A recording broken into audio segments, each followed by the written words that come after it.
recording this, and this will also be live on our Facebook page. So welcome to everyone.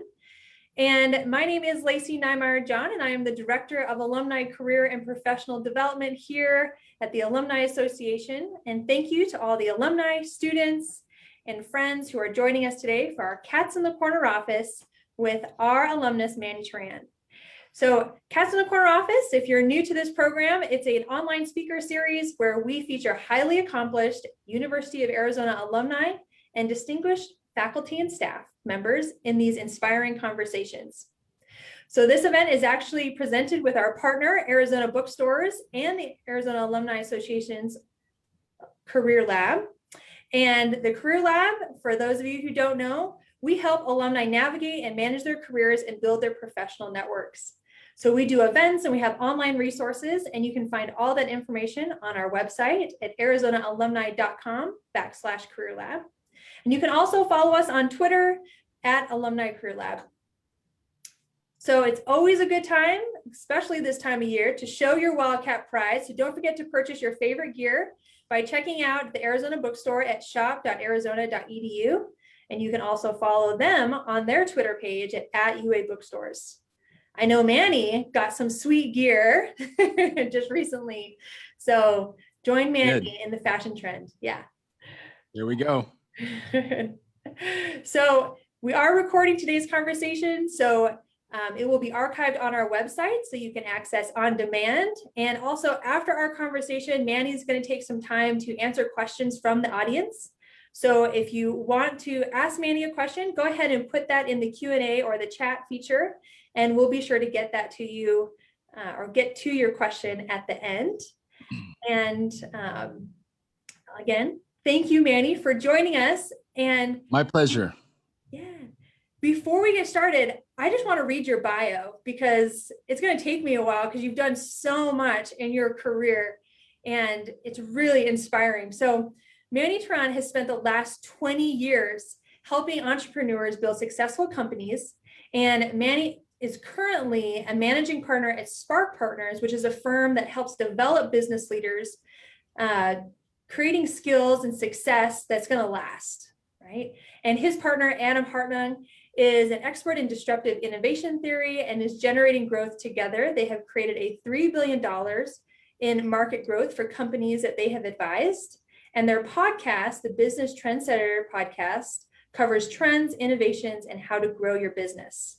I've actually listened to it a couple times, and it is really, really good. Manny is also the CEO of SaiOx, which is a company that manufactures medical devices that enable people with lung disease or COVID-19 to breathe more easily. The venture was launched as part of a commercialization partnership with the University of Arizona in response to the health challenges caused by the COVID-19 pandemic. In addition, Manny was also the founder and former CEO of Astera, which was a technology development company that he launched in 2011 and grew into a multi-million-dollar enterprise, creating innovative technologies for aerospace, clean energy, and medical device markets.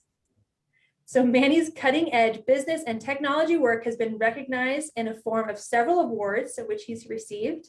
They include the Innovation and Impact Award, the SBDC Success Award, and the Hispanic Chamber of Commerce 40 Under 40. And Manny is a Wildcat with his degree in mechanical engineering from the University of Arizona. Manny, we are so excited and fortunate to have you join us for this Cats in the Corner office. Thank you so much for making the time. Thank you, and bear down. Yeah, go Cats. So Manny, you've done so much. Let's just jump into some of these questions. And sure. I've heard you speak and discuss your experiences on the podcast. I mean, you're very active in our community here in Tucson. Maybe just provide a little bit of background to your career journey and how you got to where you are today. Sure, absolutely. I think, so I grew up in Douglas, Arizona, in a small town.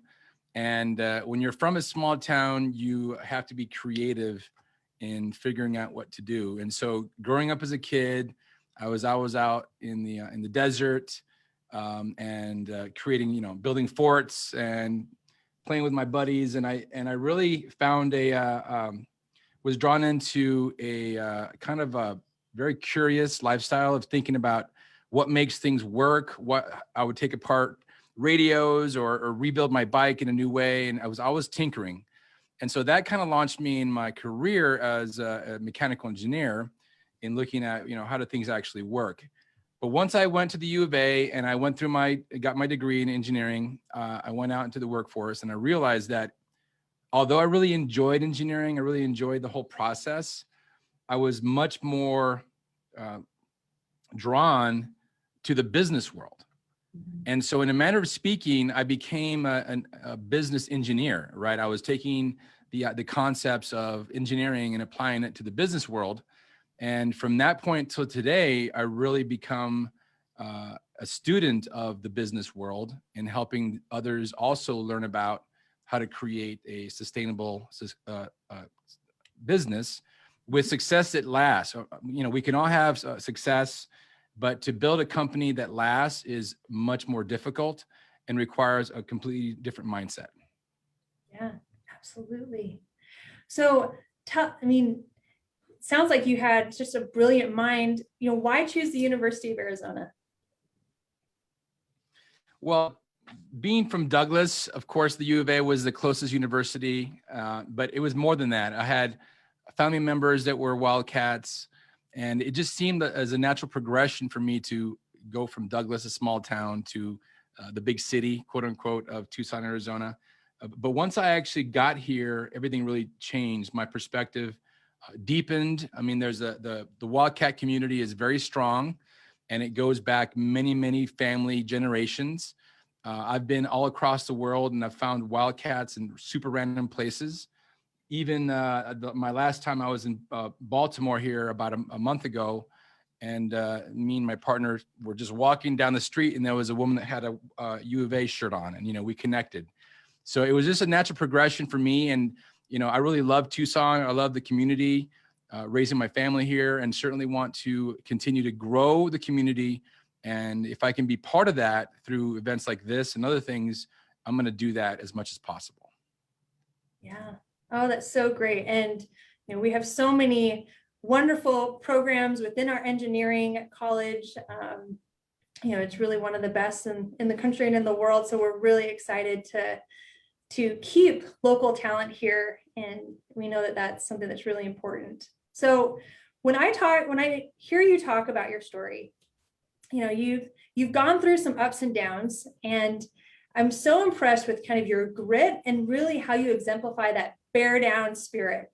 So how did maybe going through your experience as a Wildcat, being from, a smaller town, coming to the big city of Tucson, how did that help you achieve your career goals, maybe set that foundation for your success? All right. So those that know me know that I'm very transparent, and I don't have a problem sharing with people some of the issues that I've had in life. And I'll share with you all right now that I was a horrible student.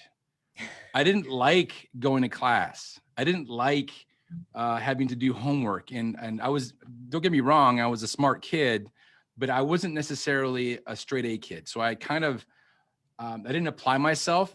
I was one of those kids that would just kind of show up to class, take the tests and get an A, but I'd never turn in my homework. So it all kind of balanced out. So for me, having gone through engineering school and realizing that, and by the way, the other side of that is I didn't want to, I didn't like failure either. So I was kind of like drawn between these two things, and we can get to balance in a second, because I think it's important to talk about balance. Terribly difficult.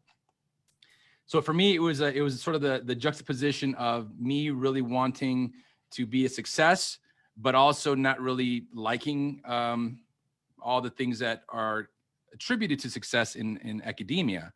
So that sort of those two things led to and of course my family background. My grandmother is a true entrepreneur, my mother. So I think grit, just pure grit, and not wanting to lose. And I never saw my competition as my peers. I kind of scoffed at the idea of people saying, well, I got this grade or I got this grade. didn't really, I don't know, didn't pertain to me, my personality, but I was in competition and still in competition with myself. And I know that sounds super trite. I know it sounds like, oh yeah, I'm just saying that. But honestly speaking, those that know me, I don't really compete against other people. I compete against myself, my former self and my future self. Oh, wow. Yes. Well, I think, you mentioned some, key people, key players in your life. And could you tell us a little bit more about that? Who are those mentors and those champions? You mentioned your mom and your grandma, but who else kind of helped you get to that place where you can compete and keep striving for success? And maybe also, how did you find them? Well, my father died when I was 1 in a car accident. So I kind of grew up with my grandparents, my mother, and having a really strong family foundation gave me those values, the work ethic, the do what's right kind of a thing, not be right, do what's right. And so that was the foundation. And then when I got to the university, I didn't really have any I had mentors in the engineering space.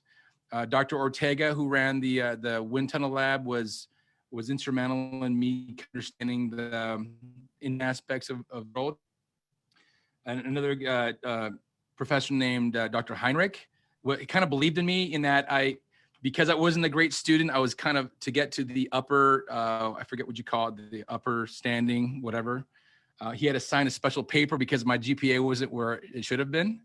And so he kind of looked at me and he said, are you going to make it happen? Are you going to graduate? And I said, absolutely. And so he believed in me.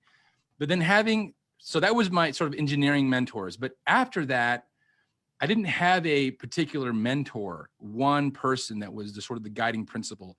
So what I did is I took mentorship from different people, and they might've been a certain aspect. And that, by the way, mentorship doesn't come in just one flavor. It doesn't come in just a positive mentors. There's also people that I don't want to be. And you learn from a lot of people that you don't want to be. So I had people in my life at the time that were one of my bosses at the time. And I'm like, I don't want to end up like him. So I'm going to study what he does so I don't do that. And so I created my own sort of 7-headed Hydra mentorship based on people that I met, because I didn't have anybody that was just like who I wanted to become, or who I was becoming, I should say. Yeah. And I think, as we look to, there might be some younger career professionals, maybe some older career professionals, anytime in our life, we need to have those people kind of around us, and how we select them, is strategic. And just like you were saying, looking at not always the people that you want to become and you want to emulate, but also the people that you don't want to become. That's a great point to make. Yeah, absolutely. So let's maybe pivot a little bit and talk career specifics. And your career is very successful. Maybe talk a little bit about really what's your purpose statement. You've done a lot of different things with leadership as well as technology and medical devices, and what's the common thread between what you do and all of those different areas? I think it comes down to, look, we all have something that we do every day, whether it's work, whether it's be a father or a mother or a partner or whatever. We all have these things that are sort of a loose collection of directions. And I think the people that are the most successful have some cohesion, a weave of things that they do. So about 1.5 years ago, I kind of put some things pen to paper and put down some of my guiding principles. And so for those that know about astronomy, Polaris is another word for the North Star. So I kind of put together 5 things that are impactful for me. And you'll notice that these aren't necessarily business related. They're just general life related. So let me read them to you. So the first of which is support, respect, and enjoy the people I love. Foundational, right? Number 2, savor the beauty of life. I think it's important that life has a tendency to kind of run past us, and we open our eyes and wow, our little baby's 15 years old and is 5'10" going on 5'11", and all these things, like wow. Number 3, live life with love and integrity. I think integrity is just super important. And we've all been in situations where integrity was sacrificed. And it's just a yucky feeling to be in that weird position, right? Number 4, impact this world by nurturing my greatness. Now that sounds super like, oh, look at me, and I always try to be humble, but at the same time, we all have to recognize that there's greatness within each of us. No matter who you are, there's greatness there, right? And so if you're Elon Musk, it's easy to see his greatness, whether you like him or not. If you're the Dalai Lama, it's easy to see his greatness. If you're, Margaret Thatcher or whomever, these people that were like icons in this world, there's greatness, but there's also frailty, there's a humanness. And so we need to support the greatness, because that's how things actually get done. And then the last thing is inspire others to nurture their greatness. So when we interface with people in this world, when, buying coffee this morning, having the opportunity to speak with people, we inspire that greatness through little things like that, or mentoring people that are curious and wanting to make something of themselves in business, or just having a conversation with a family member. I mean, there's greatness everywhere. Yeah, that is so inspiring. That not only you have built this success for yourself, but also you're invested in others. And as you've grown your successful career, you've always put that emphasis on your relationships, and that's really exciting to hear. And I think all of us can look at our own careers and reflect on where are our relationships, right? Where are we contributing? Great. Yeah, if you look at organizations, whether a company or the University of Arizona or whatever, they're all just people. Yeah. There's buildings and there's operating agreements and there's processes and legal frameworks and all that. But at the end of the day, a corporation or an institution like the U of A is just a collection of people. So once we realize that we're interfacing with people, and that people have each person we interface with has their own dreams, their own aspirations, then we start to really savor the relationships and actually nurture them. I think my background is in sales and marketing, sales in particular is really, and this is very closely tied to innovation, by the way, which innovation is giving people what they want in new and better ways, giving your customers what they want in new and better ways. The sales process is like literally that plus the next step of actually offering it to them. So a salesperson for me is someone who is delivering value to and giving a promise to their customers. And so that goes back to integrity. The idea of the slick sales guy at the used car lot, we're given a bad name. But the most successful people on this planet, the ones that are writing the checks to the NBA massive players, those guys and gals, those are salespeople. And so Bill Gates, Steve Jobs, they were salespeople. You don't think Elon Musk is a sales guy? Come on. Yeah. Being able to inspire and to motivate others, and to, tap into, what their needs are, right? And be able to provide those needs, provide the product to meet those needs. So absolutely. As you've talked about those kind of core principles and the purpose statements that you have, let's kind of move on to how does that then frame your goals? And, in your definition of success, you've had success in so many different industries. What do you define as success, and how does that maybe help you write your goals, short-term and long-term? Well, this also sounds a little trite, but success is not a destination; it's the journey. And there's people that have lost their fortunes overnight, and there's people that have built fortunes in what seems like overnight, but it's really 20 years, right? And or even more. And so for me, it's just understanding that success is that journey, and enjoying it and learning from it. The people that I know that are highly successful are, most of them, unless they were inherited the money and are squandering it, most of them are students of their own success and their own failure. Obviously, success is a fantastic teacher, but it's kind of it holds no water compared to failure as a teacher. we oftentimes, people that are very successful and that are quote unquote lucky, they get blinded by their success. They get blinded. They think everything's easy. Oh yeah, I did this and I did that. And they have a tendency to sometimes be arrogant about it. And then ultimately they have a weakness in that, hey, look, that can all be taken away very quickly, whether it's a market shift, whether it's something to do with, you don't truly appreciate what you have. I mean, I know people that have lost their businesses overnight, literally. They were, and I had my own company as Terra was not a glideful landing when I closed it down. It was a smashing it into the side of Mount Everest. And I learned, you don't think I learned from that? That was my MBA and my PhD wrapped into one.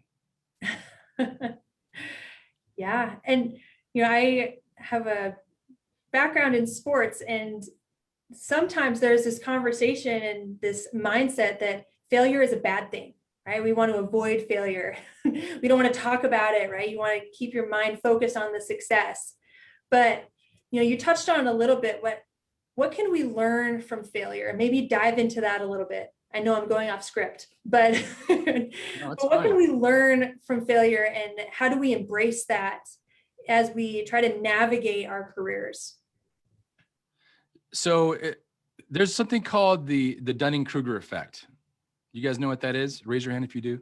The Denny-Kruger effect is an interesting thing. It's actually well studied in that when we first become exposed to something, whether, say, for instance, I'm going to become a golf player, right? And which, by the way, I am. I just started about 3-4 months ago. So there's a certain effect that early on, you start getting involved and you start thinking that you're way better than you really are. And there's this giant curve that goes upwards. And then at the very top of that, we call that Mount Stupid. That's when you think you know what you're doing because you've done it for a little bit of time, but in fact, you don't know anything at all. And it's even like to the point where it's negative. So then you fall off of Mount Stupid, and then you take a long time to really climb the slope of enlightenment till you can finally get to a point where you're mastery. So that's how it goes with mistakes and failure. We unless we're very intentful in looking at our mistakes and our failures, we have the tendency to do that Dunning-Kruger effect over and over again. But we have to take a pause. We have to look at, okay, here I am looking at this situation. How does this compare to when I failed last time? And it takes a lot of self-reflection, some introspection, and asking yourself lots of really tough questions. And also surrounding yourself with the kind of people that are going to call you out on your own BS. Yeah. And that is, those people around you are, immeasurable in their impact in what they can have on you, because look, we don't like to be criticized. I don't care who you are. You can say, oh yeah, I can take criticism, no problem. And to a certain degree, yeah, it's okay. Thank you very much for your criticism. But inside, because we're human beings and the way we're kind of wired, we don't like that. And we kind of push away because we're comfortable in our own skin. Our minds are typically our own worst enemies. Yeah. Our minds have the ability to bring us down to our knees. Our minds and fear and uncertainty and doubt, all these things are the things that prevent us from greatness. And you've got to be super impactful. You've got to really think about, okay, I know that this is just my mind talking to me and I can do this, right? We have to psych ourselves out. Back to that, you mentioned the elite athlete stuff. There was a little short video the other day I saw with Joe Rogan interviewing Mike Tyson about, what separates the professionals from the amateurs in the sport. And I mentioned this to you the other day, is Mike Tyson, in his, of course, very eloquent vernacular and voice, said basically that what separates the professionals from the amateurs is the ability for the professionals to make the boring look good. Mm-hmm. Because when you're a professional, say you're a bodybuilder and you're going to the gym 3 hours a day, you don't think they get bored?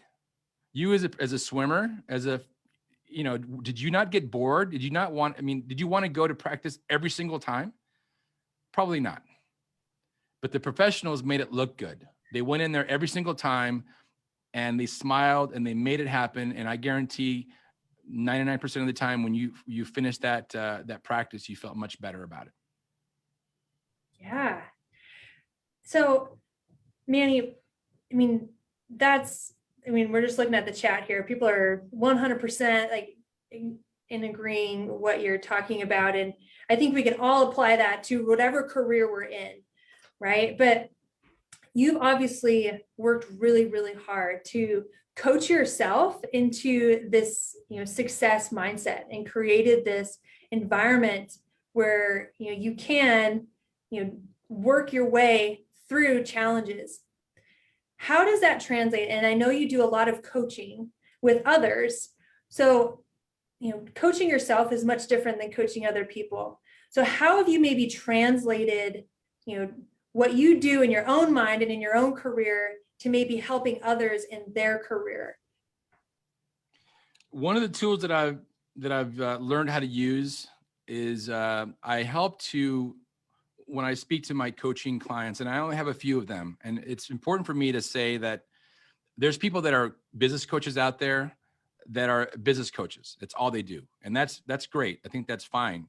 But for me, I only take on a few of these clients because number one, I've got other stuff I'm doing. I'm basically, for me, it's an outlet. So I've got a really bad case of squirrel's disease, squirrel, right? And so I know myself enough that by having 4 coaching clients, I'm able to sort of satisfy the squirrel's disease so I can stay focused on these other things I'm doing. But sorry, I'm digressing. The whole idea is I help people see their perspective. So I kind of help understand their perspective first. I let them talk about what they're going through or a mistake. And then I like to help pull them away from that perspective so that they, bias is a son of a gun, right? Bias is part of everything. As human beings, we see things through our own glasses. So I like to remove them from that situation temporarily, which is often difficult, right? Because they're in it.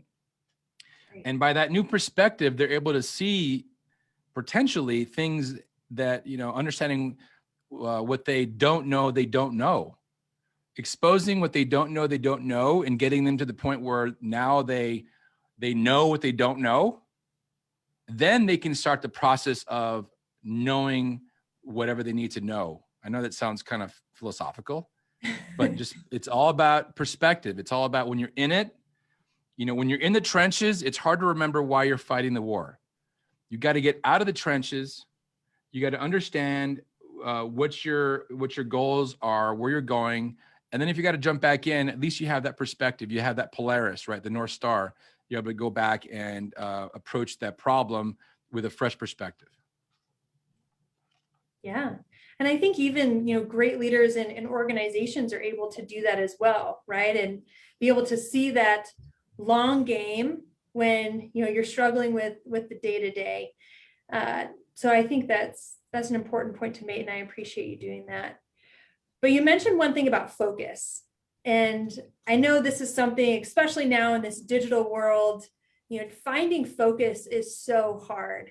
So maybe talk to us and just pause on that thought for a little bit, and the importance of focus and how we prioritize our focus, our time, and our energy into the most productive and more efficiently in our careers, but also I think in our lives as well.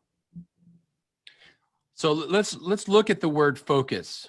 Focus, by the very nature, has to do with optics, has to do with something being clear in your vision, right? And so I think that focus really comes down to truly understanding where you're going and mapping it out in your head as clearly as possible.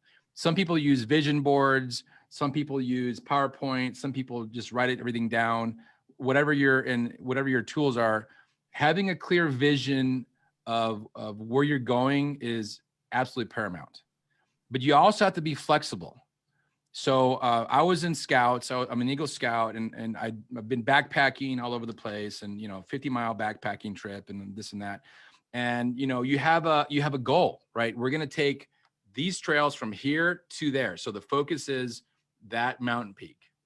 But you have to be flexible enough that if you encounter an obstacle along the way, like a giant tree across the trail or a washed out stream that is now preventing you from going to the other side, you've got to be flexible enough to make that adjustment, make that new direction, make that market shift, that career shift, that personal shift, whatever it is, but maintaining that focus of where you're going to go.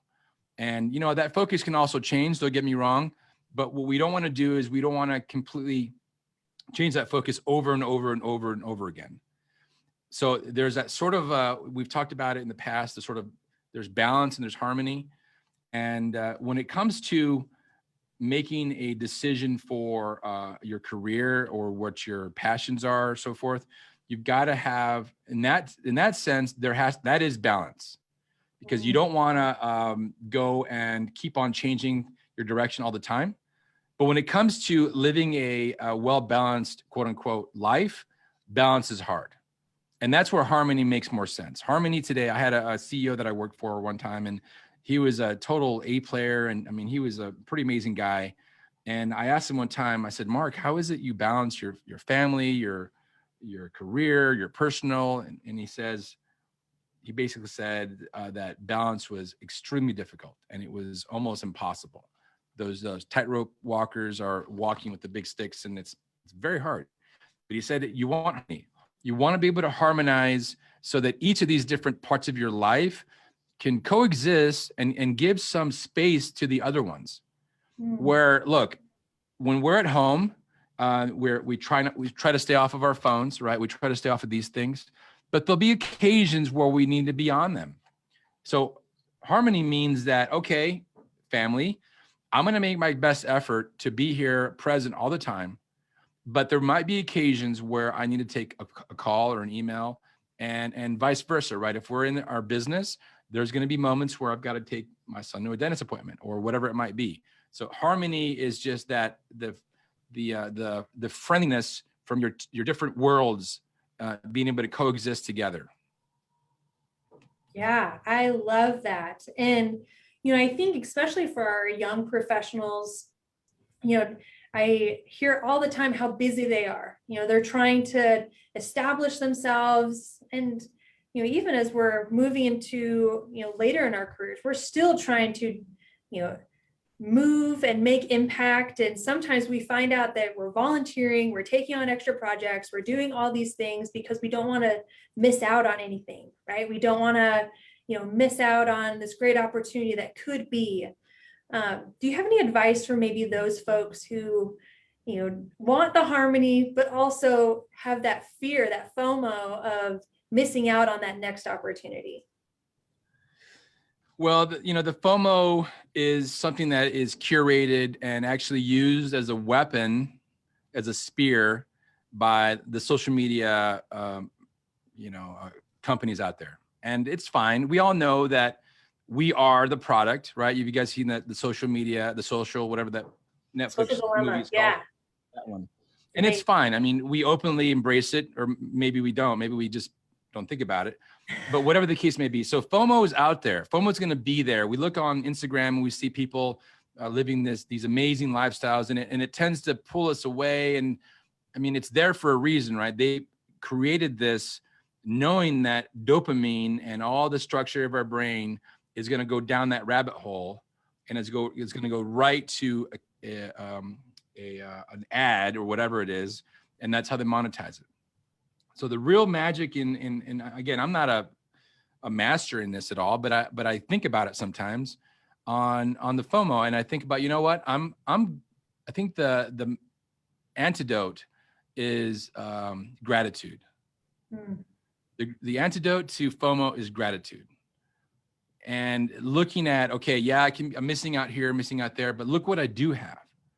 Look where I am. And, you know, as entrepreneurs, we suffer from this all the time because we want to always be growing. We want to be building. We're creators, right? We create. And we have people that know me know that this has been one of my struggles. I mentioned before, having Scroll's disease and wanting to do things in different direction. And you have to be maintain that focus, but also be happy. Wow, look at what I've got. I've got this amazing team. I mean, if we go back to, or if we go to my, the two main things I have going on right now, which is Spark Partners and SaiOx. I mean, we have a huge opportunity with SaiOx to impact potentially millions of people with this technology.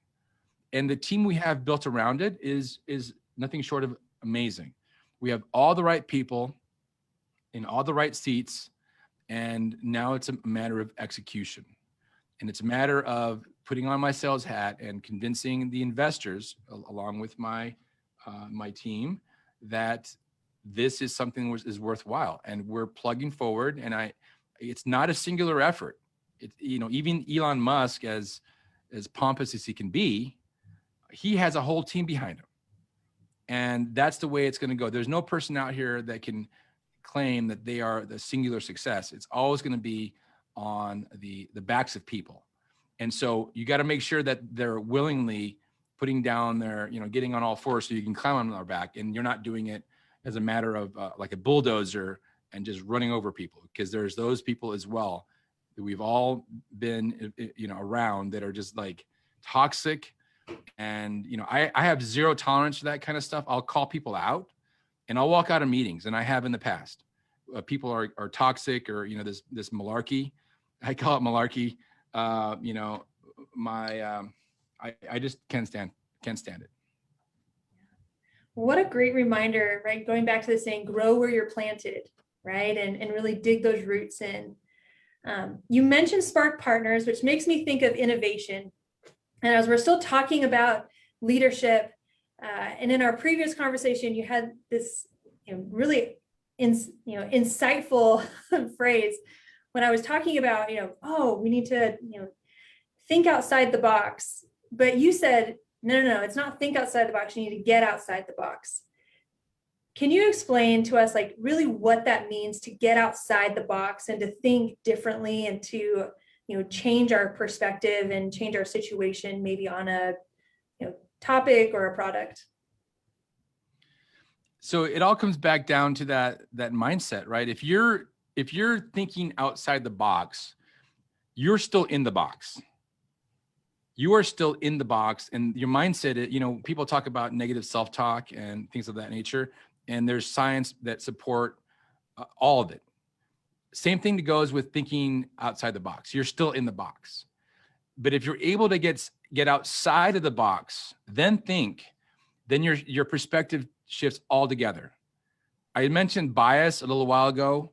Bias, everybody's got bias, and there's like 20 different kinds of bias. And so by getting outside the box and making a mental effort to surround yourself with diversity of all forms and shapes and sizes, surrounding your mentality and sort of, making an effort to get outside that bias means you got to get outside the box, then think. Yeah. So what do you do? When are you most creative, and when do you kind of get outside that box and do your best work? It really, theoretically, it's a mindset you can flip on anytime. And I'm able to do it sometimes. For me, it comes easier in the early mornings. It comes easier when I'm in my office and I'm alone, or, sometimes it just pops out of nowhere, right? I'm driving down the freeway and I get an idea. And then sometimes it comes in the form of communication, of speaking with someone that you haven't talked to in a long time. And you have that opportunity to again, be transparent, be humble, learn about what's going on in their world. I've got a very supportive partner that I'm able to share my thoughts with, and having also somebody that calls you out on your own malarkey is also very important. And we tend to want to push people like that away, but those are the kind of people that you want to bring closer. And so that is also something that's important for me, is maintaining those relationships. And I call people out of I'm always on the phone. I'm easily 4,000 or 5,000 minutes a month, easily on my phone. Back when it mattered, when there was before unlimited plans, I'd blast through 5,000 minutes in like a month easily, because I'm driving and I want to make sure that I'm maintaining relationships with people that I value. My LinkedIn, by the way, if you LinkedIn me and I haven't met you, don't feel bad if I don't accept you, because I only accept people that I've actually met. Well, like 99.9%, maybe a few I let sneak through. But because for me, maintaining and nurturing relationships is so very important, because I realize that my network is directly tied to my net worth. As one of my coaching clients told me, he says, man, your net worth is your network. And so I want to make sure that I've bruised a few apples in my day. I wouldn't say ruined relationships, but I've challenged some relationships. But I would say today I don't have anybody that I've pushed over the edge. And it's because, again, I've come out clean. Hey, listen, this is what happened. Here's where I'm at. I apologize. And, apologies only go a certain way, right? It's really action that determines the kind of person you are. And that's sometimes hard to do when you're in the middle of a trench trying to fight your own war, is just being humble. Yeah, absolutely. And, I think I have an answer to this next question, but I want to hear from your perspective. But, I go back to my athlete days and working with elite athletes. And there was just something different between those who were good in athletics and those who were great. And going back to the Mike Tyson comment that you had between professionals and amateurs, those who are good and those who are great, there's always this X factor. So what would you say is your X factor that has made you great in your career? I would say it's a combination of things. I think that humility is really important. Sort of realizing where I came from. I think that, to put a word around, or something around grit, and just, I don't know if you want to call it just being blind and just pushing. Sometimes that's all it takes is, I have the capacity. I've got like a lot of energy. My grandmother's going to be 90 soon, and she's got a lot of energy. And I'm happy I have her genes, because, I'm always pushing. And I think that, hard work is very important, but it's also, we need to also realize that smart work is even more effective. And sometimes I'll be working on something for a long time, and I'll literally stop myself and say, is this what I should be working on? And then sometimes my answer is no. So then I feel bad about wasting the past hour and a half on working on something that is not impactful. But then, this little angel devil situation. And then I'm like, well, it's okay, because you've done that. You've built whatever you're doing to a certain degree. Now just put it in the refrigerator, walk away from it, and you can come back to it later. So we have this thing that is constantly going back and forth. And for me, it's just about, look, this goes back to the Fomo piece, right? We have, we each have gifts of some form or another. We all want to make impact in one form or another. And I had somebody once tell me the purpose of life is to live a life with purpose. So find that purpose, but don't be blinded by it as well, because I think sometimes people are blinded by this passion, but passion isn't always going to pay the bills. Yeah. And I know I'm jumping around in philosophy and business and engineering and family, but this is how I am. So. Yeah. Well, and I think, for, so many great reminders of, being grounded in who you are, but also, and being ambitious to where you want to go, but also not forgetting about the relationships. And you've mentioned that so many times, and that's sometimes really, really hard to do when you're on that path, going towards whatever that project is or whatever that career goal is. So appreciate that reminder and just showing how to do that. Before we kind of jump into the questions that people have submitted as they've registered, and I invite the audience to, drop questions into the chat. We're going to move into a little Q&A session. Just in general, Manny, do you have any advice for Wildcats who are, looking for for answers in leadership, in their careers, maybe young professionals trying to find that purpose and drive. What advice would you have for them? The internet is littered with carcasses of things you can do, right? There's a bunch of self-help material out there. I mean, there's no shortage of opportunities to grow. And I believe that sometimes we have a tendency to want to do too much so that in the end, we don't do anything at all. And it's almost like, you know, pick your instrument and stick to it is almost a piece of it. You know, obviously you can change, but, you know, I'm reading this book. I just finished this book actually called Atomic Habits. And one of the things he talks about in the book, it's a great book, by the way, is finding a habit, he calls it, that is aligned to who you already are naturally. And he used these two people in particular, uses Michael Phelps, who is basically a human seal. I mean, he's like 6'5", and his legs are tiny and his arms are long. And then like this other guy is I forget the name of him. He's a long distance runner who's all legs and like a tiny torso. And what's interesting about these two people is their legs are the same size, but you know, one's taller than the other because Michael Phelps is huge. But he says, look, if Michael Phelps would try to become a sprinter or a marathon, I forgot what it is, he would fail. He's not naturally built that way.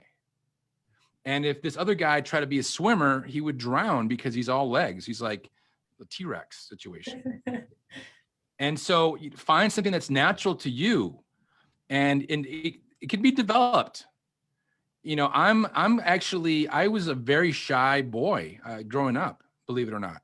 Now I'm gregarious-ish, but I was very shy. I was, you know, I didn't have a father, so I'd go into these parties and I hear everybody whispering of, you know, that's Manuel's kid. You know, look how much he looks like his dad. And so I would kind of cower inward, and I wasn't really out. And then I realized in like middle high school, I'm like, who am I kidding here? Who's losing by me not being me?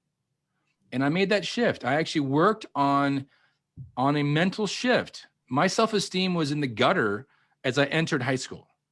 By the time I left high school, I was confident. It also helped that I got taller, but I was confident, and I was okay. This is life. Let's make the best of it. And ever since I've tried to experience it, I've made tons of mistakes, and we could go on for days talking about mistakes. But I've always tried to do the right thing, and I've always tried to learn from my mistakes. Yeah, just keep moving forward, right? Exactly. I love that you mentioned that story about Michael Phelps, and you know, because I swam with Michael Phelps, and I know, you know, how talented he was. But one of my favorite stories about Michael Phelps is we were at training camp, and you know, we were getting ready for a national competition, and in training camp, you know, we were bused to and from the pool, and we were all done with our workout. We were waiting in the bus, and Michael was just taking forever.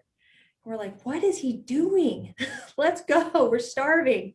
And he was actually redoing his sets in the workout because they weren't perfect, right? He wanted to get his splits right. He wanted to get his technique right.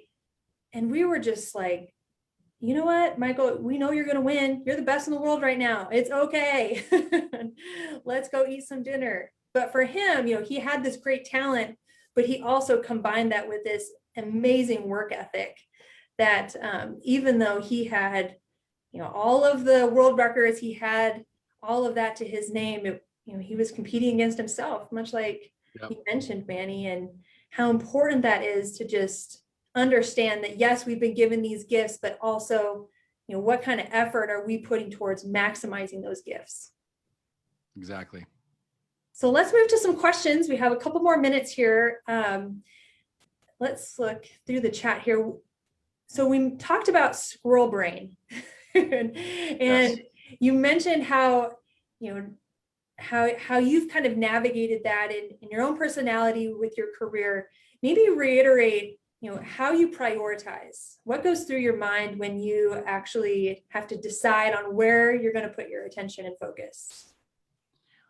So I've got two things, right, that are my main things. I've got SaiOx, which is a company developing a technology to help people breathe easier with lung issues like COPD.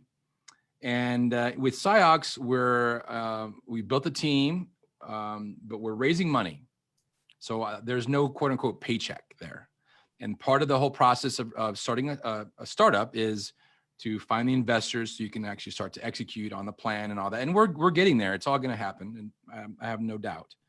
But I also have to focus on the other side, which is Spark Partners, which is the helping businesses grow and helping individuals grow their careers. And we created a course called Spark Innovation, or Think Innovation, sorry, that is really drawn from Adam Hartung, my partner's entire career, looking at innovation and trends and how to grow your business. So those two things are very, very satisfying for me. Keeping those two things in the mix would answer 80% of my squirrel's disease, okay? But I still have a little bit of an itch. I'm always looking, there's things always come by my desk, so to speak, and I'm always thinking about, okay, that's interesting. I wonder how I would do that. So when that happens, that's why I have those coaching clients, those 4 clients that I can say, okay, I just learned about some really cool possibility of something, whatever that is. And rather than go apply it, I reach out to my coaching clients. I send them a text or send them an email and say, hey, JC, by the way, I just heard this. You might want to try this out. So I get it off my chest. So then they will explore it and they'll go through. And these are all very, this isn't just like random things. These are things that are business ideas or whatever that might be. So in a matter of speaking, I found my way of satisfying that squirrel's disease. Whatever yours is, whether you're subscribed to an email newsletter or you're on a Facebook group, I know those are also very useful, by the way, Facebook groups. If you have squirrel's disease, you can go in there and you can put ideas out and you can let other people chomp on those ideas, and it satisfies your ability, your thinking of what would have happened if this would have been put into place. But I think squirrel disease is we all have parts of it. I know people that are extremely focused. They're like laser beams that don't have squirrel disease, but they're very, very rare. Yes. Good. Well, those are some great tips. So some other questions that we had, this is kind of more for those business owners out there, especially those small business owners trying to bounce back after the pandemic.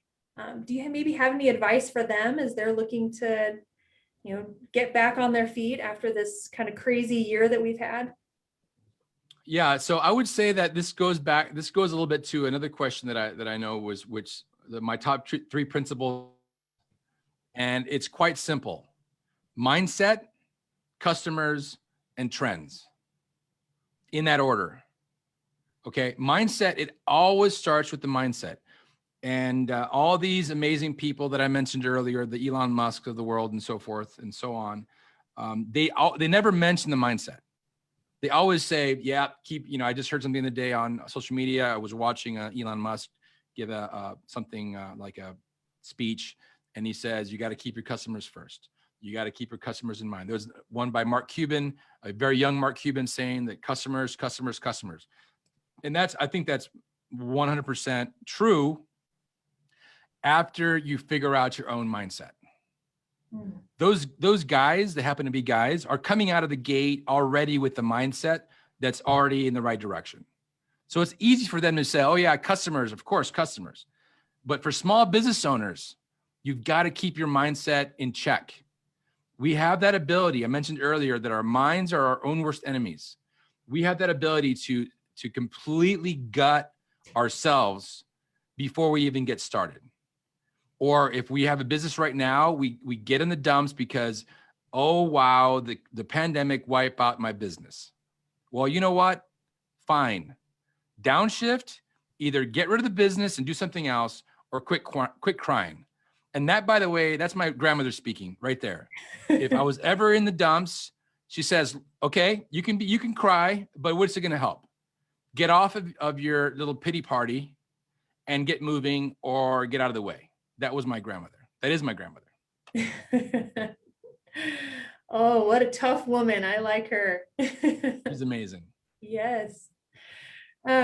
Perfect. Well, we have one more question here, and we talked about, building relationships. And, when you look at your LinkedIn page, you know most of those people within your circle. So what advice would you have for people, especially in this digital age where there's not a lot of networking going on, there's not a lot of in-person events, what strategies do you have to build relationships that could lead to maybe professional connections, but on a digital space? It goes back to the sort of old school stuff that we all grew up with, right? And for me, it's about providing value as much as possible. In life, we're either a giver or a taker of any situation. And that's okay. Sometimes we're going to take, but we have to make an effort to give more than we take. And for me, I see an article about something and I'm going to pick up the phone and I call somebody. Or I'm thinking about, my buddy Jerry in Michigan, and I give him a call and we talk like every 2 or 3 weeks. And so for me, I'm always trying to provide value because I know that they can take from that. And it's almost like it's currency. It's almost political currency, but I don't see it that way. I don't see it that I'm doing it to get currency. I'm just doing it because I care for them and I want them to be successful.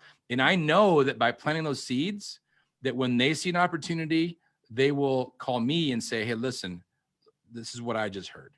And that served me well. And I will continue to do that and continue to grow that. There was an article that I read that said the number one indicator of success is not whether you went to an Ivy League school or whether or not, and not even, grit's important, but the number one is your network and your ability to go outside of your own network.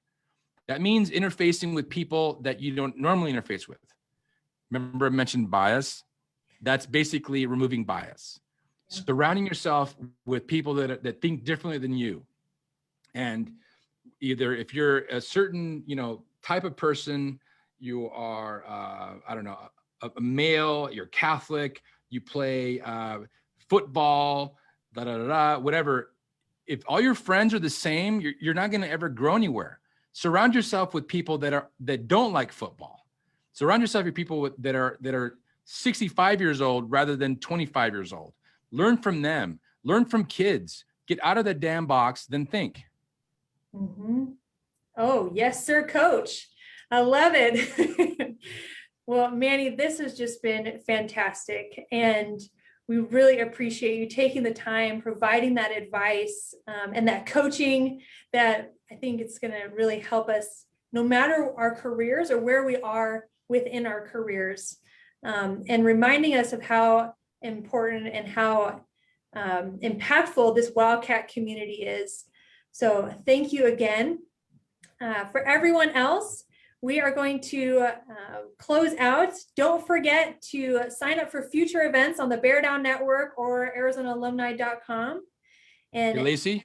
Oh, yes, Manny. Sorry. I have 20 more seconds of something, and I couldn't be a good sales guy unless I tell people to go to my podcast, the Business Trendsetter podcast. You can find it on any of your Apple Podcasts or Spotify. Just type in the Business Trendsetter podcast. And of course, we have our course on innovation and business growth called Think Innovation at sparkpartners.com. Yep. And all those resources I know are awesome. So I can personally testify to those. You definitely want to take advantage of those opportunities. So thank you everyone for joining us. Bear down and go Cats. Go Cats.